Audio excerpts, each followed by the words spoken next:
Vanessa, thank you. Next weekend, hundreds of people will put on their sneakers and take part in New York City's Walk to End Alzheimer's. The walks happen across the country and are the world's largest event to raise awareness and funds for Alzheimer's care, support, and research. Fran Davies with the Alzheimer's Association New York City chapter is here now with more on how you can get involved. Welcome. Well, thank you so much. Before we talk about the walks, this is such a heartbreaking disease that affects so many people, families, the person affected by Alzheimer's. Give us a sense of some of the work that the association does to try to help.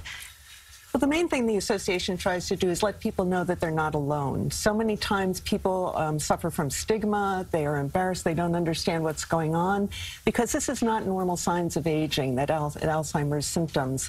What we provide at the Alzheimer's Association is we have a 24/7 helpline, which is 800-272-3900, and that's available in up to 200 languages.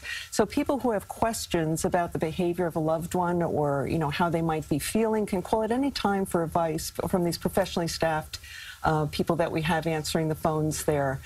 In addition, we have caring and supportive professionals here in New York City and across the country who provide care consultations, programs out in the communities, and a lot of different services, individual and group-wise support groups that anyone can take part in that are free of charge. What do you think is a common misconception about Alzheimer's?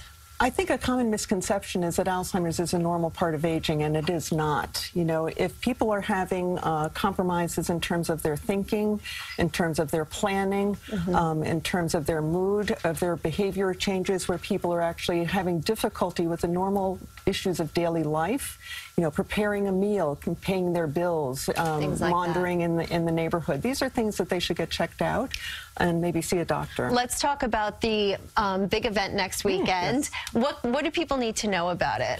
That this is really a joyful and hopeful event. We're expecting 3,000 people, more than 3,000 in Manhattan to join Madison and myself there. And what we see is that people come together and they really see that they're not alone. They have an opportunity to talk to the staff there, to get information, and they also see that we have a ceremony there called the Promise Garden Ceremony, where you see these flowers of different colors, and people self-identify whether they are yellow for a caregiver, blue they have the disease, or purple they've lost someone to the disease, or orange they're just supporting the cause.